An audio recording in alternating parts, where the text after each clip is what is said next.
దేశమందును నివాసమని చేయని దేశములో మమ్మల్ని నడిపించిన యెహోవా.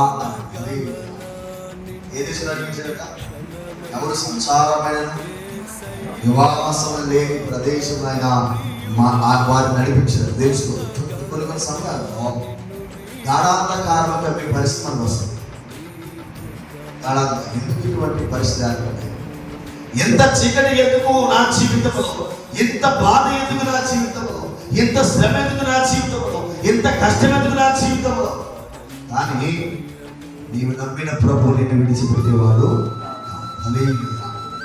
శత్రువులు విషపూరితమైన మనస్తత్వం కలిగి నిన్ను పలు రీతులుగా ఇబ్బంది పెడుతున్నా, నిన్ను పలు రీతులుగా శ్రమ పెడుతున్నా, పలు రీతులుగా నీ మీద దాడి చేస్తున్నా, అది ఎటువంటి విషపూరితమైన మనస్తత్వం కలిగిన కానీ దేవుడు వారి నుంచి విడిపించి మనం నడిపిస్తాడు ఆయన. హల్లెలూయా. ఎప్పుడు తెలుసా? మనం దేవునికి లోబడి జీవించినప్పుడు. హల్లెలూయా. దేవుని మాట మనము వినినప్పుడు. హల్లెలూయా. అంతేకాదు ఘోరమైన అరణ్యంలో, ఘోరమైన అరణ్యంలో ఎప్పుడు చెప్తా దాన్ని చూడండి. ఒక యాక్షన్ సరిపోయి అదేం చెప్తాం? చాలా ఘోరమైన. హల్లెలూయా. నేను ఒక యాక్షన్ భయంకర ఎగ్జామ్ కూడా చాలా ఘోరమైన పరిస్థితి. హల్లెలూయా. హల్లెలూయా. కుటుంబం బాగా చితికి పడిపోతుంది, చాలా ఘోరంగా చితికి పడిపోయింది. అటువంటి ఘోరమైన అరణ్యం కలిగిన ఆ ప్రదేశంలో ఇశ్రాయేలు నడిపించిన దేవుడు మనల్ని నడిపించలేదా? ఘోరమైన స్థితిలో పడిపోయి ఉండొచ్చు, ఘోరమైన స్థితిలో వ్యాధి కలిగి ఉండొచ్చు. హల్లెలూయా. ఘోరమైన వ్యాధి కలిగి ఉండొచ్చు. హల్లెలూయా. వీటన్నిటి తప్పించడం ఆయన ఎవరండి? చెప్పండి. సమర్థుడు. మనుషులు మనం పట్టించుకోలేకపోయినా, హల్లెలూయా, మన కుటుంబం వారు మనం పట్టించుకోలేకపోయినా, హల్లెలూయా, మన దేవుడు సజీవుడు, మన దేవుడు మనం నడిపించేది. హల్లెలూయా. హల్లెలూయా. మీరు చెప్తున్నాడు ఏమని? గాఢాంధకారం కలిగి ఎవరు సంచారమైనను నివాసమైన చేయని దేశం. హల్లెలూయా. గాఢాంధకారం చీకటి, ఈ చీకటిలో ఆయన నడిపించాడు. హల్లెలూయా. పగలు మేఘ స్తంభమును, రాత్రి అగ్ని స్తంభమై దేవుని ఇశ్రాయేలు ప్రజలను ఏం చేశాడని? ఆ గాఢాంధకార స్థలములో ఆయన నడిపించాడు. కారణం చెప్పండి. వారెవరు లోబడ్డారు? హల్లెలూయా. వారు లోపడుతున్నప్పుడల్లా కూడా దేవుడు సెన్సెస్ పెట్టాడు. హల్లెలూయా. చూడండి, శత్రువు కలిసి ఏకకలం చేసేట ఇశ్రాయేలు ప్రజలు వెలిగించాడు. హల్లెలూయా. ఎంత గొప్ప దేవుడు అండి ఆయన. ఆయన నమ్మిన వారిని విడిచిపెట్టే దేవుడు కాదు. నేను ఎప్పుడు బలపరిచే దేవుడు. ఏ శ్రమలో ఉన్నా, ఏ దుఃఖంలో ఉన్నా, ఏ వ్యాధులు ఉన్నా, నీ కుటుంబాన్ని వెలివేసిన, నీ అన్నదమ్ముని వెలివేసిన, నీ సమాజాన్ని వెలివేసిన, హల్లెలూయా, నా దేవుడు నిన్ను నడిపించగల దేవుడు. హల్లెలూయా. నా దేవుడు నిన్ను పోషించగల దేవుడు. హల్లెలూయా. అందుకే ఆ నిజ దేవుడు మనకు కలిగిన, అందుకే సజీవులే కదా వారు నిన్ను స్తుతించరు. మన్ను నేను స్తుతించినా అది నీ సత్యమును వివరించిన. మన్ను దేవుని స్తుతించలేదండి, అది సత్యం వివరించలేదు. హల్లెలూయా. హల్లెలూయా. కనుక ప్రియములారా, మన్ను అయిపోతే మనం ఏం చేయలేదు. అందుకే జీవముడిగానే ప్రభుని స్తుతించాలి, జీవముడిగానే దేవుని కొనియాడాలి, జీవముడిగా దేవుని ప్రార్థించాలి, జీవముడిగా దేవుని ఆరాధించాలి. హల్లెలూయా. మన్ను అయిపోతే మనం ఏం చేయగలుగుతామండి? మట్లా కలిసి ధ్యానం చేస్తాం. చెప్పండి, ప్రయోజనం ఉంటాం. హల్లెలూయా. మన్ను నిన్ను స్తుతించునా, నీ సత్యమును వివరించునా. హల్లెలూయా.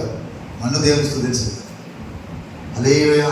కనుక జీవముండగానే మనం ప్రభువుని స్తుతించవలసిన.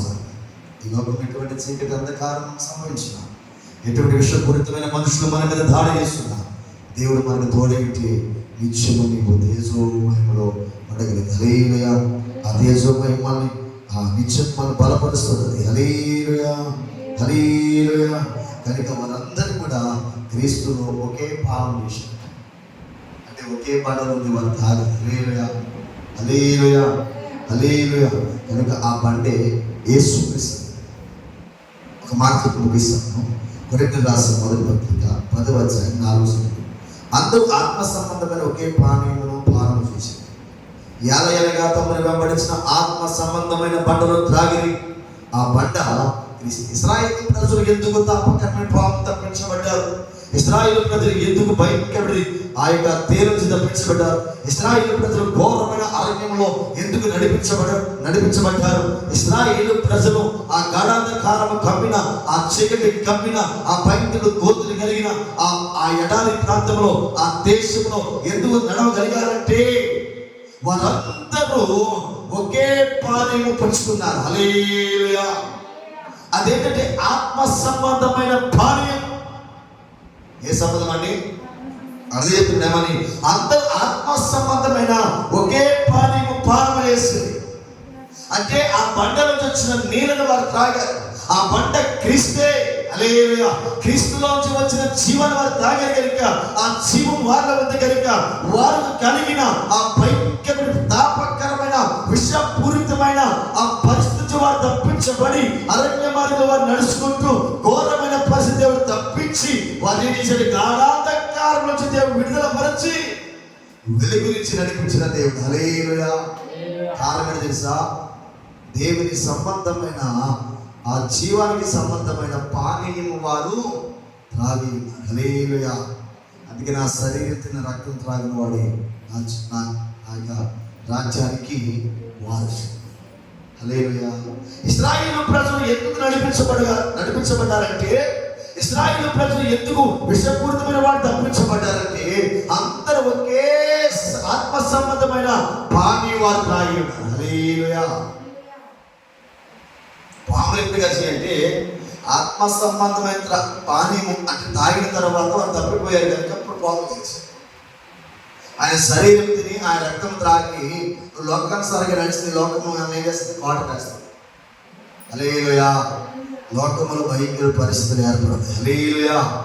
కనుక ప్రియమైన దేవుని సంగమ ప్రభుత్వం మనం ఉన్నాము కనుక దేవుని ఉద్దేశం కలిగి, దేవుని చిత్తము కలిగి మనం దేవునికి లోబడినప్పుడు దేవుని చిత్తమై మనం ఏం జరుగుతుంది? హల్లెలూయా. ఆయన పానీయము, ఆయన రక్తము, ఆయన శరీరం అని తింటున్నాం కనుక దేవుని యొక్క స్వభావం, దేవుని యొక్క ఆ ఆలోచన కలిగి మనం ఉండాలని చెప్తుంది. హల్లెలూయా. అటువంటి ఆ యొక్క రక్తము, ఆ శరీరం ఎప్పుడైతే సేవించావో ఈ లోకంలోకి ఎక్కడికి విజయమే. హల్లెలూయా. ఎందుకు చెప్పండి? ఆ శరీరము, ఆ రక్తం ఎవరైనా ప్రభు అయినా అంటే నువ్వు ఎప్పుడైతే వాటిని తిన్నావో నువ్వు క్రీస్తుని ధరించుకుంటావు. హల్లెలూయా. క్రీస్తులు నీలో ఉన్నప్పుడు నువ్వు ఎటువంటి గాఢాంధకారంలో వెళ్ళినా, ఘోరమైన అరణ్యంలో ప్రయాణించినా, తాపకరమైన విషపూరితమైన మనస్తత్వం కలిగిన మనుషుల మధ్య నువ్వు నివాసం చేస్తున్నా. హల్లెలూయా. తేలు లాంటి భయంకర విషపూరితమైన మనుషుల మధ్య నువ్వు నివాసం చేస్తున్నా. నీ ప్రయాణం ఎక్కడ ఆగనే. ఏ పురుగు నిన్ను కాటువేయదు. హల్లెలూయా. ఏ పురుగు నిన్ను హాని చేయదు. హల్లెలూయా. ఏ తాపకరమైన పాము నిన్ను కాటువేయదు. హల్లెలూయా. ఏ మనుషుడు నీ మీదకి రాలేడు. హల్లెలూయా. ఏ విషపూరితమైన మనసు కలిగిన వారు నీ మీద దాడి చేయలేరు. ఎందుకంటే నీవు ఆయన సంబంధమైనా. హల్లెలూయా. ఎవరి సంబంధమైనా చెప్పండి? దేవుని సంబంధమైనా, ఆత్మ సంబంధమైన మనలో ఉంది కనుకనే ఈ హలోకంలో మనం ప్రయాణం చేయగలుగుతాం. హల్లెలూయా. ఏ దుష్టుడు మన మీద దాడి చేయలేడు. హల్లెలూయా.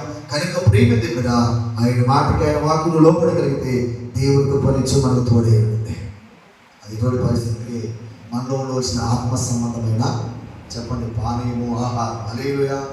అందుకే నా శరీరం నా రక్తం త్రాగడం ఇచ్చే జీవుడు వారసు. హల్లెలూయా. ఈ శరీరము, ఈ రక్తం ఎప్పుడైతే సేవిస్తావో నీళ్ళు పరిశుద్ధాత్మ నివాసం చేస్తావు. హల్లెలూయా. ఈ పరిశుద్ధాత్మ నివాసం చేస్తున్నప్పుడు నువ్వు ఎటువంటి ఎడాలు నడిచిపోయినప్పుడు, హల్లెలూయా, ఎటువంటి బాధలను దేవుడు విడిచిపెట్టు. హల్లెలూయా. ఏ కష్టం కూడా దేవుడికి విడిచిపెట్టు. హల్లెలూయా. ఏ శ్రమను కూడా దేవుడు విడిచిపెట్టావు. ఏ శత్రువును పలురీతిని ఇబ్బంది పెడుతున్నా శత్రువును జయించడానికి దేవుడు అడుగుతావు తప్ప, హల్లెలూయా, శత్రువును చూసి భయపడే పరిస్థితిలోనికి రానే రాదు. హల్లెలూయా. ఎందుకు? దావీదులో దేవుడు ఉన్నాడు కనుకనే యుద్ధము యెహోవాదని ప్రకటించగలిగాడు. గొలియాతును ఒక్క దెబ్బతో పుడగొట్టగలిగాడు. హల్లెలూయా.